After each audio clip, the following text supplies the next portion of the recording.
Hello everyone. सभी दोस्तों को नमस्कार। कैसे हो आप सब? उम्मीद है कि सभी बढ़िया होंगे, मस्त होंगे, जिंदाबाद होंगे। साथियों, कॉस्मोस यूजीसी क्लासेज में आपका हार्दिक स्वागत है। इस धमाकेदार सेशन में आपका हार्दिक अभिनंदन है। अपनी जो चर्चा चल रही थी है, जो लास्ट क्लास हुई थी भूगोल को लेकर हुई थी। भूगोल में एनसीईआरटी क्लास हुई थी, लास्ट क्लास जो हुई थी उसमें अपन ने एनसीईआरटी में दो टॉपिक है पढ़ लिए, दो पार्ट पढ़ लिए थे। कौन से? पहला पढ़ लिया भूगोल एक विषय के रूप में, दूसरा पढ़ा था पृथ्वी एक ग्रह के रूप में। दो पार्ट पढ़ लिए थे। जैसा कि मैंने आपको टाइम टेबल बताया था कि 3 दिन क्लास, सोमवार मंगलवार बुधवार को होगी क्लास एनसीईआरटी की। 3 दिन क्लास होगी अपनी यूनिट नंबर 8 की, जो चल रही है। थोड़ी बहुत बकाया है, इसको कंप्लीट कर देंगे। ज्यादा क्लासेज नहीं है अभी इनकी, लिमिटेड क्लासेज ही है। फिर उसको प्रॉपरली रूप से है चलाएंगे अकेली को। पूरे 6 दिन एनसीईआरटी जाके वो जल्दी कंप्लीट हो जाए, फिर नई यूनिट अपन को है जो शुरुआत करनी है। तो अपन है जो आज है क्लास होने वाली, ये है यूनिट नंबर 8 में जो अमेरिकी संप्रदाय है। जी हाँ, अमेरिकी संप्रदाय, अमेरिकी भूगोलवेत्ता है, उनके बारे में अपन जो चर्चा करने वाले हैं इस क्लास के माध्यम से। उसमें सर्वप्रथम जो भूगोलवेत्ता है वो है विलियम मॉरिस डेविस। डेविस के बारे में चर्चा करेंगे आज की डेविस के क्या योगदान है और भूगोल की उनको ग्रंथ क्या है उसके बारे में। डेविस का जन्म 1850 में हुआ था, जबकि मृत्यु 1934 में हुई थी। जो डेविस है उसका, विलियम मॉरिस डेविस है, उसका जन्म 1815 में हुआ था। 1850 में हुआ था, जबकि इनकी मृत्यु कब हुई थी? 1934 में इनकी मृत्यु हो गई थी। डेविस के नाम से प्रसिद्ध वर्तमान भू आकृति विज्ञान के जन्मदाता विलियम मॉरिस डेविस का जन्म पेंसिल्वानिया राज्य के फिलाडेल्फिया नगर में हुआ था। मतलब कि डेविस है, इनको वह भू आकृति विज्ञान के जन्मदाता के रूप में जो प्रसिद्ध है विलियम मॉरिस डेविस। इनका जन्म स्थान है पेंसिल्वेनिया राज्य के फिलाडेल्फिया नगर में। 12 फरवरी 1850 को इनका जन्म होता है, कि 12 फरवरी 1850 को इनका जो जन्म होता है विलियम मॉरिस डेविस का। इन्होंने 1904 में अमेरिकन भौगोलिक संघ की स्थापना की थी। कि 1904 में अमेरिकन भौगोलिक संघ की स्थापना किसने की थी? विलियम मॉरिस डेविस ने। अब आप सोचोगे कि सर जीवनी आप कम कैसे लेके आ रहे हो, कि जीवनी को कम लेके आ रहे हो, ग्रंथ आप पूरे लेके आ रहे हो। उसका रीजन यही है, जीवनी से कभी भी कोई क्वेश्चन नहीं पुटअप होता। न तो कभी जन्म स्थान पूछेगा, न जन्म तारीख पूछेगा, कभी कुछ नहीं पूछेगा। ये जरूर है यहाँ से मिलान वाला आ सकता है, अमेरिकी भौगोलिक संघ की स्थापना विलियम मॉरिस डेविस, आगे जो ईयर दे दिया 1904, 5, 6, 7, उसमें मिलान वाला आ सकता है। बल्कि कभी भी परिचय से कोई क्वेश्चन नहीं आएगा, आएगा ग्रंथों से, उनकी संकल्पनाओं से, उनके विचारों से जो ट्यूशन आएगा वो इनमें होगा। और इनका इतना ज्यादा योगदान भी नहीं मिलता है। इनकी ग्रंथों की चर्चा करें तो प्रारंभिक मौसम विज्ञान पहला ग्रंथ है, प्रारंभिक मौसम विज्ञान, एलिमेंट्री मेट्रोलॉजी 1894 में इनका जो ग्रंथ मिलता है। प्रारंभिक मौसम विज्ञान, भौतिक भूगोल है 1898 में, फिजिकल ज्योग्राफी जिसको बोलते हैं। भौगोलिक लेख इनका ग्रंथ मिलता है ज्योग्राफिकल एसेज, 1909 का ग्रंथ है, 1909 में इन्होंने लिखा था। प्रवाल भित्ति की समस्याएं है, कोरल रीफ प्रॉब्लम्स 1928 में लिखी गई थी।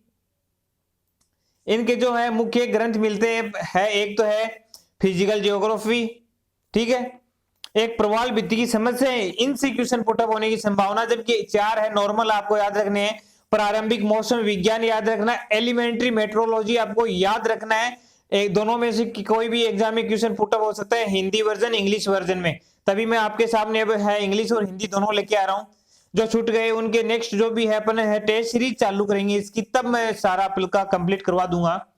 भौतिक भूगोल आपको पता है फिजिकल ज्योग्राफी होती है, भौगोलिक लेख ज्योग्राफिकल एसेज होता है। प्रवाल भित्ति समस्या, प्रवाल भित्ति को क्या कहते हैं? कोरल रिलीफ रीफ, और समस्या है प्रॉब्लम्स। तो इस प्रकार से आप है इसको हल कर सकते हो।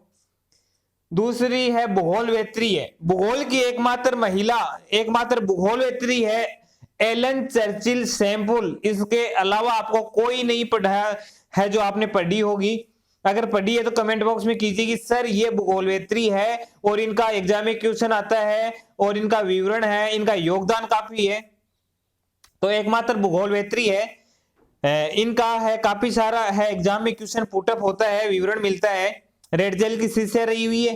रेडजेल के पास में इन्होंने अध्ययन कार्य किया, फिर है ये अपने है यूएसए गए, यूएसए में फिर भूगोल का जो है प्रचार प्रसार किया निश्चयवादी भूगोलवेत्री के रूप में। तो एलन चर्चिल सैंपुल का जन्म 1863 में हुआ था, मृत्यु हुई थी 1932 में। 1863 में तो इनका जन्म होता है, मृत्यु होती है 1932 में। अमेरिका का इतिहास एवं उसकी भौगोलिक दशाएं, अमेरिका का इतिहास एवं उसकी भौगोलिक दशाएं, American history and it's geographic conditions 1903 में जो है लिखा गया था। अमेरिका का इतिहास एवं उसकी भौगोलिक दशाएं, American history and it's geographic conditions 1930 में। भौगोलिक वातावरण के प्रभाव, इन्फ्लुएंस ऑफ ज्योग्राफी एनवायरनमेंट, ये आपको है ध्यान में रखना है, नोट कर लेना है, इंपॉर्टेंट, वेरी इंपॉर्टेंट है। इसके है ये ग्रंथ तो 100% आपको है, 99% की मैं बात करता हूं कि एग्जाम में अगर क्वेश्चन आता है इन्फ्लुएंस ऑफ ज्योग्राफिक एनवायरनमेंट आ जाता है या भौगोलिक वातावरण के प्रभाव आ जाता है। अब इस ग्रंथ की मैं विस्तृत चर्चा करूंगा। इस ग्रंथ के माध्यम से एलन चर्चिल सैंपुल ने निश्चयवाद है का प्रमाण दिया है। उन्होंने यहां तक कह दिया इस ग्रंथ के माध्यम से कि मनुष्य के मानव मन मस्तिष्क हड्डियों में रक्त में, यहां तक कि उसकी सोच में भी है जो निश्चयवाद है, प्रकृति का प्रभाव विद्यमान है, ऐसा इन्होंने कहा है। किसने कहा है? चर्चिल सैंपुल ने ऐसा कहा इस ग्रंथ के माध्यम से। मतलब कि इतनी कट्टरता दिखाई है कि है संभववादी भूगोलवेताओं के छक्के छुड़ा दिए इसने।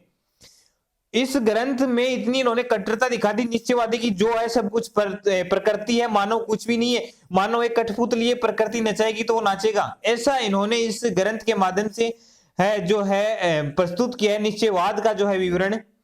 तो इनका पहला ग्रंथ तो एक तो है अमेरिका का इतिहास है उसकी भौगोलिक दशाएं, American history and it's geographic conditions, ये भी आता है। भौगोलिक वातावरण के प्रभाव, इन्फ्लुएंस ऑफ ज्योग्राफिक एनवायरनमेंट, ये भी पूछा जाता है। भूमध्य सागरीय प्रदेशों का भूगोल इतिहास, इसका प्राचीन इतिहास से संबंध क्या है, ये भी है इंपॉर्टेंट ग्रंथ है भूमध्य सागरीय। लेकिन सबसे ज्यादा है इन्फ्लुएंस ऑफ ज्योग्राफी एनवायरनमेंट, भौगोलिक वातावरण का प्रभाव सबसे ज्यादा इंपॉर्टेंट है। मुख्य भूमध्य सागरीय प्रदेशों का भूगोल, इसका प्राचीन इतिहास से संबंध, geography of Mediterranean regions its relation to ancient history 1915 में इनका जो है ग्रंथ मिलता है। इत्यादि जो एलन चर्चिल सैंपुल के ग्रंथ मिलता है, ज्यादा विवरण नहीं है इनका। एल्सवर्थ हटिंगटन की बात करें, हटिंगटन की, तो इनका जन्म 1876 में हुआ था, मृत्यु हुई थी 1947 में। एल्सवर्थ जो हटिंगटन है इनका जन्म होता है 1876 में, मृत्यु हुई थी 1947 में। यह अमेरिका का प्रथम भूगोलवेता था जो डेविस का शिष्य था। अमेरिका का प्रथम भूगोलवेता ऐसा था कि डेविस का शिष्य था। 1946 में जब क्लार्क विश्वविद्यालय ने उन्हें मानद उपाधि प्रदान की तब कहा गया हंटिंगटन के आज के विचार कल का भूगोल होंगे। कि मतलब कि क्लार्क विश्वविद्यालय में इन्होंने अध्ययन किया, मानद उपाधि इनको दी गई, इन्होंने प्रोफेसर के रूप में काम किया, तब इनको वहां पे क्या कहा गया कि हंटिंगटन जो आज विचार प्रस्तुत कर रहे हैं वो कल का भूगोल होगा। आने वाले समय में इनकी इंपॉर्टेंस इतनी बढ़ जाएगी कि भूगोल में इनको शामिल करना पड़ेगा। हालांकि आज इनके जो है विचार देखने को मिलते हैं, लेकिन भूगोल का योगदान इनको है बहुत जाता है, श्रेय बहुत जाता है, क्योंकि इनके विचार ऐसे प्रमाणिक है, वैज्ञानिक तथ्य पर आधारित है कि जो भूगोल का विकास करने में, योगदान करने में, जो है सच्चाई सामने लाने में जो है स्पष्ट है। डेविस का शिष्य था ये। इनका ग्रंथ है एशिया का स्पंदन, पल्स ऑफ एशिया। अब आपको यहाँ पे कंफ्यूजन करवाएगा examiner, pulse of Asia Hindi में लिख के देगा, आपको दिया हुआ है, प्रीवियस ईयर पढ़ो पता चल जाएगा, मैं करवाऊंगा तब देख लेना। पल्स ऑफ एशिया 1907 का ग्रंथ है, बहुत बार पूछा जाता है। एशिया का स्पंदन भी ध्यान में रख लेना। पैलेस्टाइन एवं उसका रूपांतरण, पैलेस्टाइन एंड इट्स ट्रांसफॉर्मेशन 1911 का ग्रंथ है, नॉर्मल ग्रंथ है, याद रखो तो रख लेना, नहीं वरना कोई बात नहीं, कभी भी एग्जाम में नहीं है या न संभावना है। सभ्यता एवं जलवायु, सिविलाइजेशन एंड क्लाइमेट 1915, ये ग्रंथ आपको ध्यान में रखना है। प्लस ऑफ एशिया आपको ध्यान में रखना है, दोनों ग्रंथ आपको ध्यान में रखने हैं, भूलना नहीं है, आपको रिवीजन करते रहना है, नोट कर लो, इंपॉर्टेंट है। सभ्यता एवं जलवायु, सिविलाइजेशन एंड क्लाइमेट आया हुआ है, आने की संभावना है, भविष्य में पूछा जाएगा। चौथा ग्रंथ है मानव प्रजातियों के लक्षण, कैरेक्टरिस्टिक्स ऑफ रेसेज 1924 में लिखा गया ग्रंथ है। इसके अलावा आर्थिक एवं सामाजिक भूगोल, इकोनॉमिक एंड सोशल ज्योग्राफी 1920, मानव आवास द ह्यूमन हैबिट्स 1927, सभ्यता के प्रधान स्रोत मैन स्प्रिंग ऑफ है सिविलाइजेशन 1945 इत्यादि ग्रंथ मिलते हैं। पल्स ऑफ एशिया याद रखना है, सभ्यता एवं जलवायु याद रखना है, मानव एवं प्रजातियों के लक्षण मानव प्रजातियों के लक्षण याद रखना है।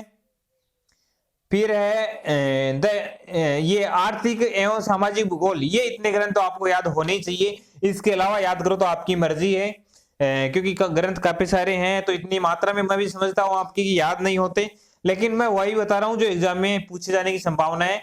मैंने आपसे वादा किया एक है आपका अंक भी मिस नहीं होने दूंगा यहाँ से, तो उस आधार पे मैं चल रहा हूँ। और मैं जो पढ़ा रहा हूँ वो पढ़ लेना, आप रिवीजन कर लेना, उसके बाद में आप जैसे ही बुक उठाओगे कुछ भी उठाओगे ना, कहीं भी कोई भी टेस्ट सीरीज हल करोगे, क्वेश्चन एक भी बाहर से नहीं आने वाला है, कहीं भी नहीं आने वाला है, एग्जाम में भी नहीं आने वाला है। एग्जाम में भी क्वेश्चन आपको हुबहू देखने को मिलेंगे, हालांकि वहां पे आपको याद नहीं है, आपने याद नहीं किया अभी तो आप छोड़ दोगे, इसलिए ऐसे चल रहे हैं, चलने दो, कोई इंपॉर्टेंस नहीं, कोई और नहीं, सर को क्या पता चलता है। मैंने एक्सपीरियंस के आधार पर देखा कि कौन सा क्वेश्चन पुटअप होता है, कहाँ पे होता है, उसके आधार पे आपको करवा रहा हूँ। तो चलो तो साथियों विदा लेते हैं आज की क्लास में, धमाकेदार जो आज का सेशन रहा है। अमेरिकी संप्रदाय, कल भी अमेरिकी संप्रदाय के जो बाकी भूगोलवेता होंगे उनको कंप्लीट करेंगे। तो लेते हैं विदा, मिलते हैं नेक्स्ट क्लास के साथ में, धन्यवाद, बाय बाय। उम्मीद है कि क्लासेज का है आप शानदार रूप से आनंद ले रहे हैं, फ्रेंड्स के साथ में भी शेयर कर रहे हैं, धन्यवाद।